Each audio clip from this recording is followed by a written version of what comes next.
வேலை பார்க்குறவங்க நிச்சயமாக அவர்களுக்கு கவலைப்பட வேண்டும். ஆனால் நாம் சாதனைகளை மறக்க வேண்டாம். ஒரு பாசிட்டிவ் ஆஸ்பெக்ட் எப்போவுமே இருக்கணும்.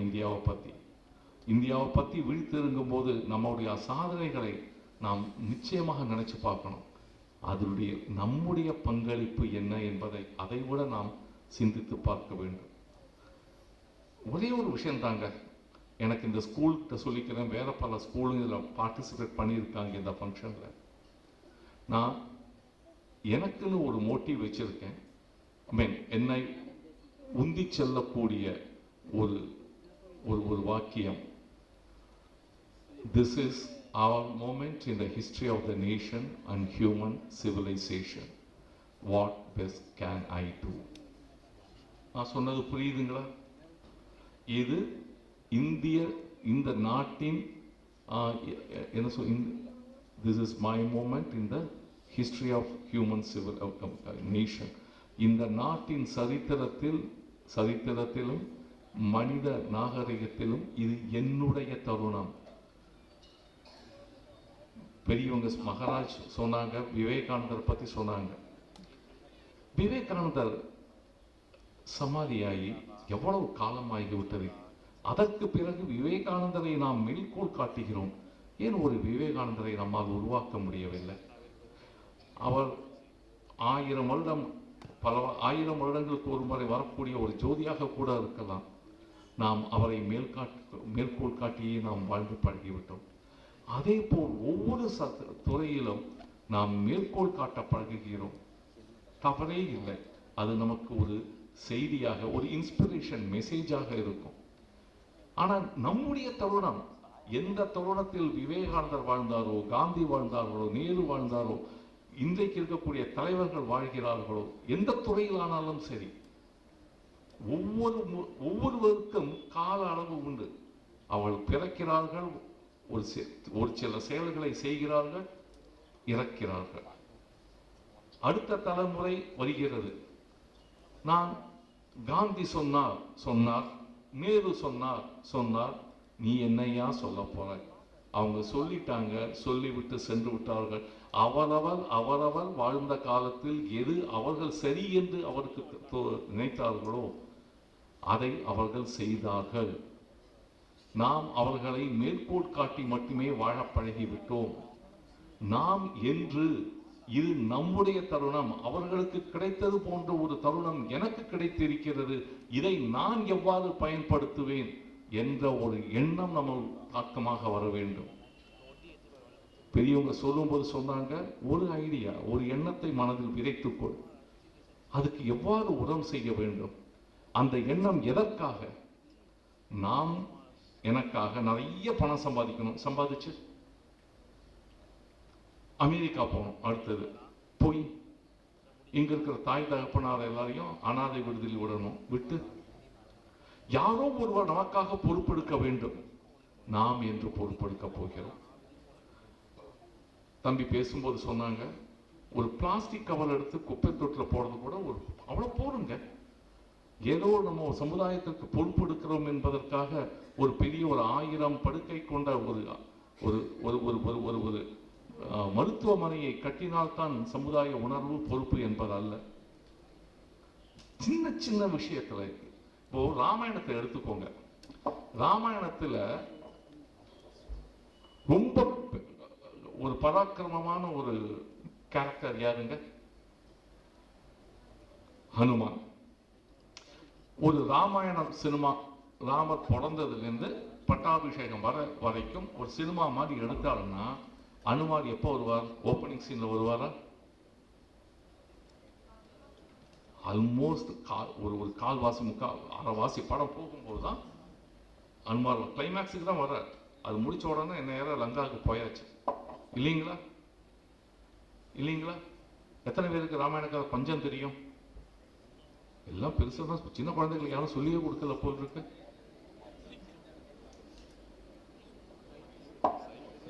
1, 2, 3 இந்த குரூப்புக்கு தெரியல, அந்த குரூப்புக்கு தெரியல. அப்போ ஒண்ணு இல்லை, நான் ராமாயண போட்டி வைக்க போறதுல நீங்க எல்லாரும் கை சொன்னாலும் எனக்கு தெரியாது, கையை தூக்கினாலும் எனக்கு தெரியாது. அட்லீஸ்ட் உங்கள் நேர்மையை பாராட்டுகிறேன். இப்போ நம்ம ஊர்ல உள்ள எனக்கு நான் அந்த சமுதாயத்தை ஒன்று ரெண்டாலும் கொஞ்சம் வயசாயிருச்சுங்க. பல ஊர்ல போய் பல பேரை பார்த்தேன், பல சூழ்நிலையை பார்த்துட்டேன். நான் எல்லார்கிட்டையும் நான் பார்த்த ஒரே ஒரு பிரச்சனை என்ன தெரியுங்களா? எல்லாருக்கும் தான் அனுமார் ஆகணும், எப்படியாவது அனுமார் ஆகணும். அனுமார் ஆகிறதுக்கு வழி இல்லையா, தான் அனுமார்னு தானே சொல்லிக்கணும்.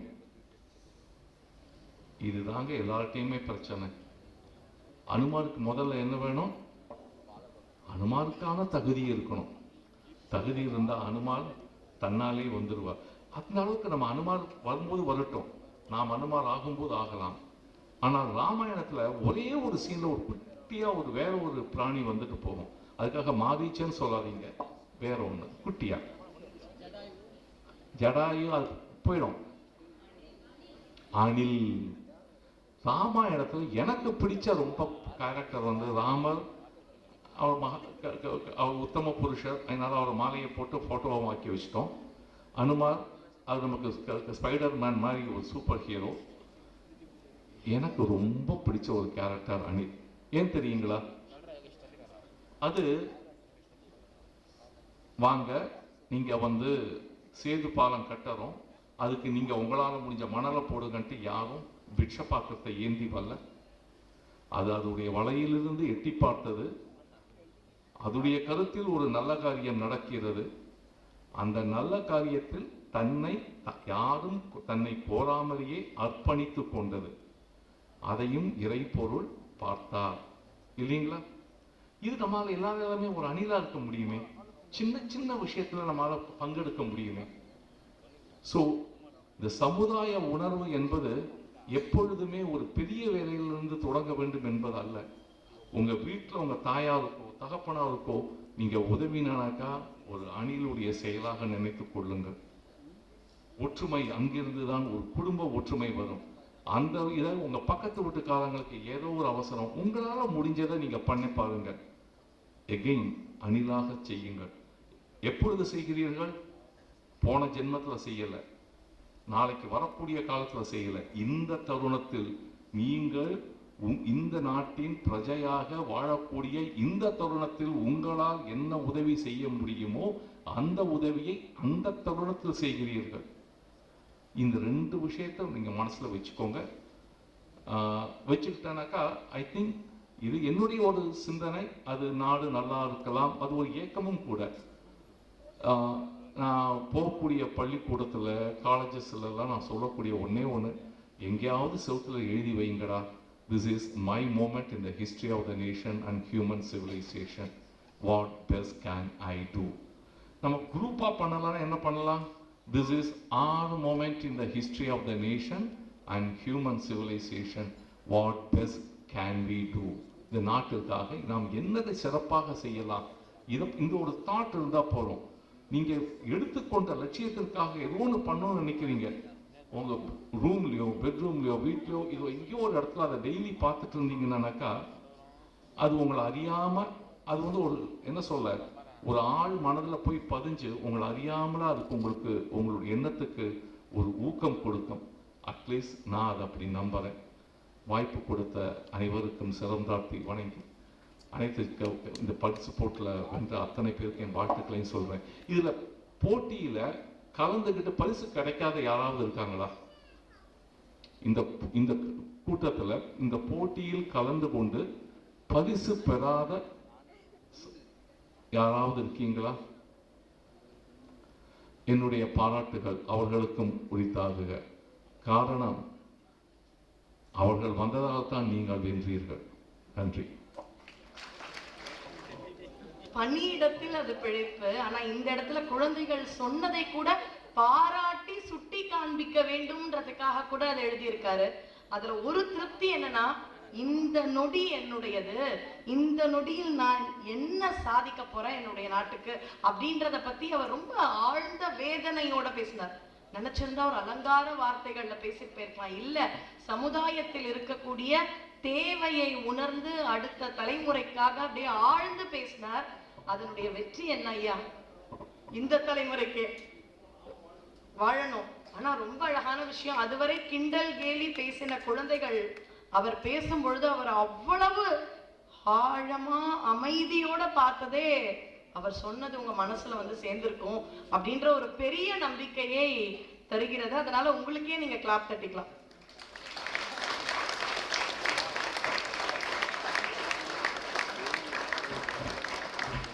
வீட்டுக்கு போய் எல்லாரும் எழுதிருங்க, இந்த நொடி இந்த சமயம் நான் என்ன பண்ண போறேன்னு ஐயா சொன்னது போல தொடர்ந்து நம்முடைய பல மையங்களில் இந்த போட்டிகள் வெற்றிகரமாக நடைபெற்றது.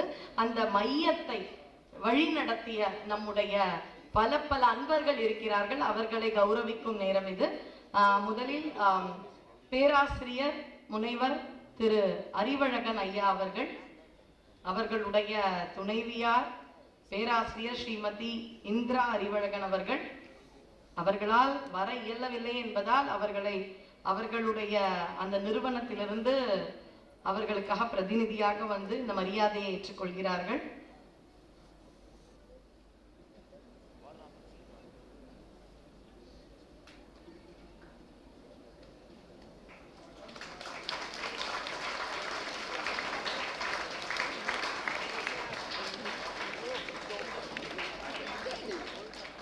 திருமதி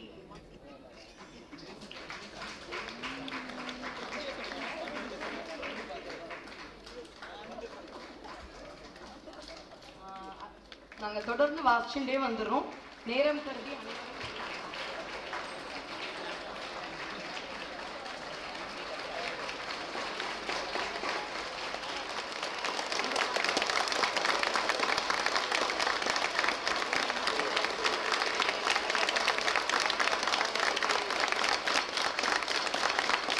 GK செட்டி காயத்ரி அவர்கள்,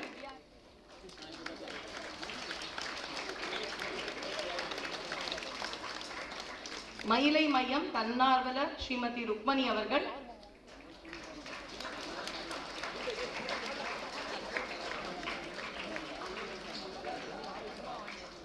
வடபழனி ஸ்ரீ கோபாலகிருஷ்ணன் அவர்கள்,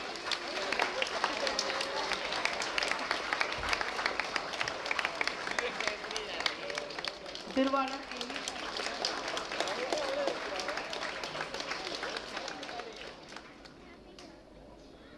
எங்களோடு இணைந்து பணியாற்றிய அத்தனை மைய நிர்வாகத்தினருக்கும் எங்களுடைய நன்றி. இப்ப எல்லாருமே எதிர்பார்த்து கொண்டிருக்கும் தருணம் பரிசு வழங்கும் விழா. 1ஆம் வகுப்பு நீதி பாடல்கள் முதல் பரிசு PS சீனியர் பள்ளியில் R ஸ்ரீவித்யா. 2ஆம் பரிசு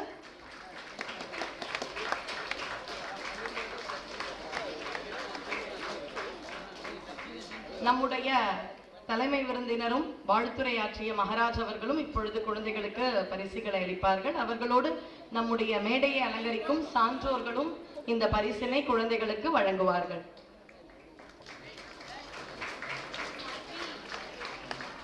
சின்மயா வித்யாலயா விருகம்பாக்கம்,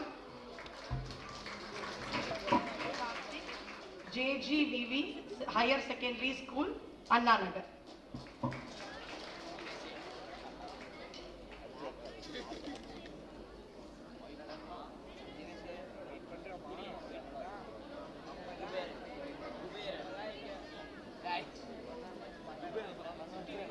இரண்டாம் வகுப்பு கதை சொல்லுதல் முதல் பரிசு ஸ்ரீமதி துர்காதேவி விவேகானந்தா வித்யாலயா R ருத்ராஸ்ரீ.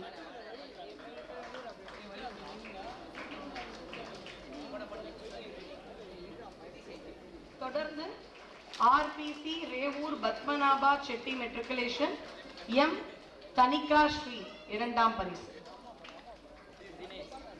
குழந்தைகள் வந்து அங்க இருக்கக்கூடிய புகைப்பட கலைஞர்களுக்கு 3ஆம் பரிசு Sri Sankara senior secondary school Adyar JH Theekshana.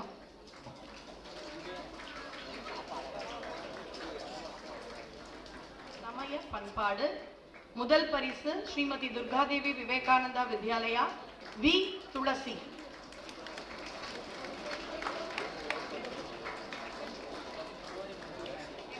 Thiruvottiyur V Lakshan Kumar.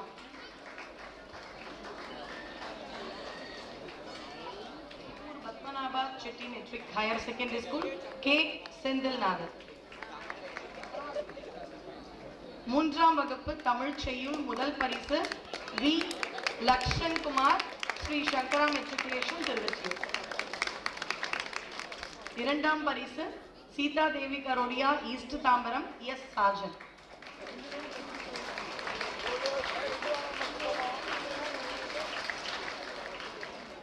மூன்றாம் பரிசு Chinmaya Vidyalaya senior secondary school, Virugambakkam, Nivash Ayyappan. பக்கம் வந்துட்டு வாங்கிட்டு அந்த பக்கமா இறங்கிடுங்க. நான்காம் வகுப்பு தமிழ் செய்யுள் சின்மயா வித்யாலயா, விருகம்பாக்கம், முதல் பரிசு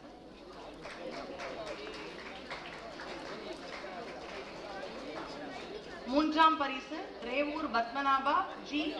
ரித்திக் வர்ஷன்.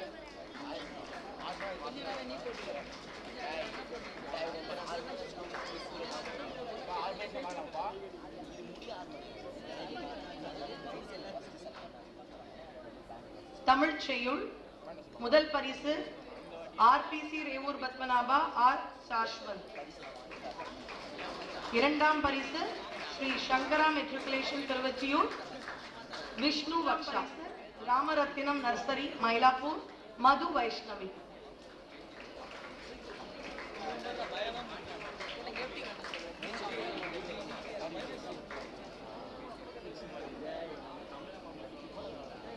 ஆறு, 7, 8 இசை போட்டி முதல் பரிசு JGHV வெஸ்மாம்பலம்.